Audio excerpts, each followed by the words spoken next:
A Black Grandmother by Sally Morgan. Sally Morgan is an Australian Aboriginal author, dramatist, and artist. She is the director at the Centre for Indigenous History and the Arts at the University of Western Australia. Her autobiography, My Place, which was published in the year 1987.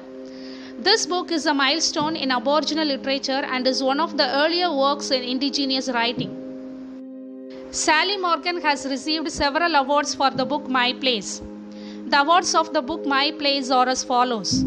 It won Human Rights and Equal Opportunity Commission Award in 1987. It is the receiver of Western Australia Week Literary Award for Non-Fiction in 1988. It also won the Order of Australia Book Prize in the year 1990. The book My Place is about Morgan's quest for knowledge of her family's past and the fact that she has grown up under false pretenses. Thus, it has sold over 500,000 copies in Australia. Morgan has 4 siblings, 2 brothers and 2 sisters. She faces many challenges in her life like fitting in at school, getting good marks for acceptance in university, and living life without her father. The autobiography My Place captures all these incidents in several parts. A Black Grandmother is chapter 15 of her autobiography My Place. The whole text is in first-person narration and I refers to Sally Morgan. The prose A Black Grandmother describes her gradual discovery of her Aboriginal origins. In this chapter, the author becomes aware of her grandmother's Aboriginality and she asks questions on her ethnic identity throughout the text. Characters. There are only a few characters in the prose. Let's see it one by one. The first one is Nan. She is the title character mentioned in the prose and the grandmother of Sally. Mum. She is the mother of Sally Morgan who plays a major role in the development of Morgan as a writer. Aunt Judy. She is the friend of Sally's mother. She negotiates Sally not to become an artist with the influence of Sally's mother. Jill. She is the sister to Sally Morgan. A brief summary of A Black Grandmother.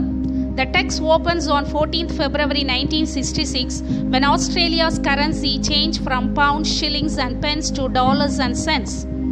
It is just like what happened during demonetization in India. Sally becomes curious about the money her grandmother had been collecting in a jar. When Sally inquires her mother about why her grandmother had been collecting, her mother replies that one day money will be worth a lot. She goes up to her grandmother and tells that she is crazy. Her mother is firm regarding the collection of money should not be revealed to the government authorities. Morgan wonders why on earth would anyone be frightened of the government? Sally has an ambition to become an artist. In her high school, she failed in all subjects but except art and English. She feels she is a good artist but no one encourages her to become one. She thinks painting and drawing is her special talent. Though Nan believes in her drawings, Sally is depressed that her mother never takes her ambition to become an artist seriously.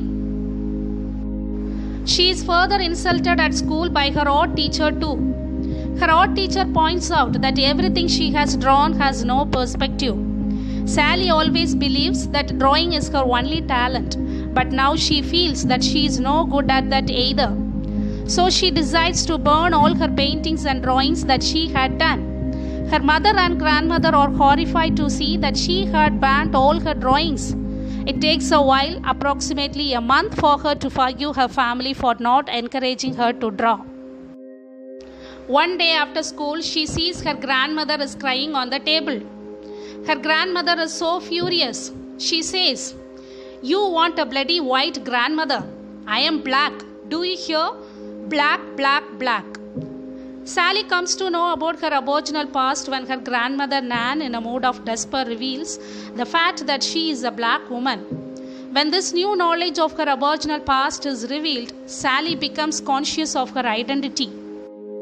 Sally discusses this situation with her sister Jill. Sally thinks that they have come from Indian tribe, but it is Jill who informs her that they are Boongs or Aboriginals and all that they could do is to accept what they are. Sally's identity crisis begins and she starts to pester her mother about their background and identity. But Sally's mother is like a hard nut to crack. She consistently denies Jill's assertion of Aboriginal identity. Sally then also begins pestering Nan about her identity, but Nan loses her temper and accuses Sally rather than revealing the identity of their virgin. Her mother comes to Sally and tells her to stop hassling her grandmother because she is becoming sick. In this way, Sally is perplexed and bewildered and is analyzing most of her time about her identity. In this way, Sally always thinks of her Aboriginality, and as a result, she is reminded of an old memory of her past. Her grandmother was good in tracking footprints of kangaroos and emu. Kangaroos, are abundantly seen in Australia, and emu is also frequently seen in Australia. Sally remembers this incident of past, and she confirms that they are Aboriginals because most of the Aboriginals are hunters. The last part of the text explains the exam preparation of the author. The junior exam was the first major one in high school, and to a large extent, it determined one's future in Australia. It is like if one fails, you automatically leave school and looks for a job. And also if you pass, it is generally accepted that one can do another 2 years of study and aims at entrance in university. Sally's mother is highly anxious about junior examinations. So Sally decides for her mother that she could make hard efforts to try and pass in all subjects. Much to the surprise of the whole family, Sally passed in all subjects. What do you understand from the text? Aboriginal writers mostly refer to Aboriginal laws of land, language, culture, and liberty. Being an Aboriginal writer, Sally Morgan asserts her identity in a white-dominated society. She expresses her concern over the loss of Aboriginality. Sally Morgan does not express happiness about acculturation, which results in the loss of their Aboriginal qualities. But instead, she says that unfortunately, acculturation is resulting in the loss of their Aboriginal lineage. Thus, Aboriginal literature of Australia not only fights for equality, at the same time it also fights for retaining and preserving their Aboriginal identity and continued existence. Sally Morgan's words succeed in expressing and reasserting the Aboriginal identity. Her concern for the loss of Aboriginality is well expressed in the prose text, A Black Grandmother. Thank you.